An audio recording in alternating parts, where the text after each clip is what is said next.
Bonjour, je me présente Jean-Philippe Boutin et je suis candidat au poste de conseiller municipal pour le siège numéro 5. Ça va faire un peu drôle que je vous envoie une vidéo, en fait. C'est que j'aurais aimé aller vous voir, mais en tant que COVID, aussi au niveau déplacement, j'essaie de minimiser le plus possible mes interactions avec les gens parce qu'on est dans une situation sanitaire particulière, qu'on croit ou non au virus, on s'en contrefou. C'est le temps de la gastro, c'est le temps du rhume, vous avez des enfants, puis vous savez comment c'est vraiment chiant d'avoir à gérer avec la maladie. Donc c'est pour ça qu'à la place, j'ai décidé de vous envoyer ou de vous partager cette petite capsule que vous allez recevoir probablement par l'entremise de mon ami Jérémy qui m'a écrit pour m'expliquer en fait l'importance du sentiment de fierté aussi qu'il faudrait en fait mais penser aux sapeurs-pompiers. Puis je m'adresse directement à vous en fait dans mon message. Pourquoi? Ben pour deux raisons. La première, c'est que moi, le sentiment de fierté va venir de deux sources. Je l'ai dit, c'est le sentiment d'appartenance qui vient par l'interaction avec les gens, mais aussi par le phénomène de reconnaissance, c'est-à-dire de réattribuer à la personne le mérite qui lui revient ou au groupe. Puis vous, les sapeurs-pompiers, là, je vais vous dire que vous me rendez vraiment fier parce que le 15 décembre 2019, je ne sais pas si vous étiez sur place, mais pas mon entreprise, mais l'entreprise pour laquelle je travaillais, l'entreprise familiale, la Maison du Bleu a passé au feu. Puis les premiers répondants et ceux qui ont été les plus efficaces, c'est vous autres. Vous avez été sur place. C'est là que j'ai vu toute la complexité, la mécanique des sapeurs-pompiers puis des pompiers également sur place. Puis ça m'a beaucoup impressionné parce que c'est un métier que je ne soupçonnais pas.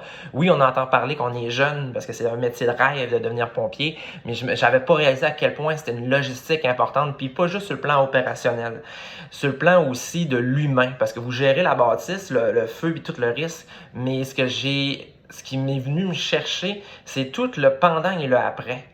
Là où est-ce que vous êtes venu nous voir, madame, ça va bien? Oui. Est-ce que vous êtes en sécurité? Oui. Vous avez pris la peine de vous informer à nous autres comment ça allait. Vous nous avez accompagnés là-dedans. Puis moi, je me rappelle, parce qu'on avait un petit perroquet, Rico, il était à l'intérieur. Puis j'avais demandé à une pompière, je me rappelle plus de son nom. J'ai dit, est-ce que vous avez retrouvé Rico? Comment est-ce qu'il est? Puis crème, elle est retournée en dedans.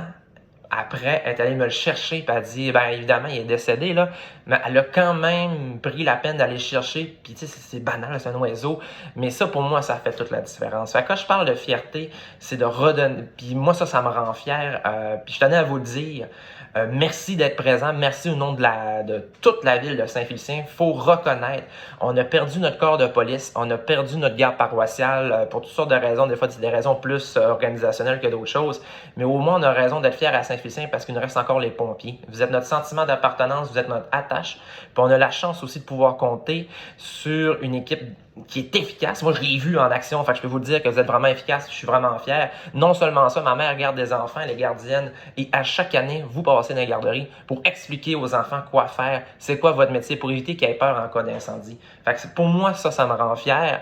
Puis le 7 novembre prochain, c'est certain, alors allez voter, c'est vraiment important parce que moi, c'est certain, le moment où je suis élu, je ne fais pas une grande promesse, mais celle de reconnaître les gens, reconnaître les corps de métier, ça va être un de mon travail principal. Là. Je vais avoir plusieurs chantiers, mais celui de reconnaître le travail, de reconnaître que vous êtes des personnes essentielles à notre ville, ben ça, je vais le dire. Puis même lors de mon discours, si jamais j'étais élu le 7 novembre, je vais le dire aussi qu'il faut reconnaître les gens pour ce qu'ils sont. Vous êtes des personnes incroyables, puis je tenais à vous le dire. Donc, je sais que ça fait un 4 minutes un peu long, mais quand même, je voulais prendre la peine. J'aurais voulu aller vous voir directement dans la caserne, mais pour des raisons personnelles, parce que je continue de travailler à temps plein, malgré la campagne électorale, ben, ça fait que c'est très difficile d'aller vous voir.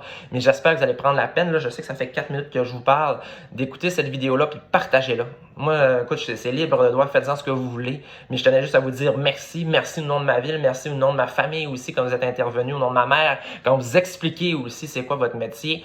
Donc voilà, puis oui, j'espère un moment donné que vous allez avoir votre drapeau et votre chandail, en fait, entre guillemets, votre écusson, parce qu'il faut être fier de notre corps de pompier, notre corps de sapeur-pompier.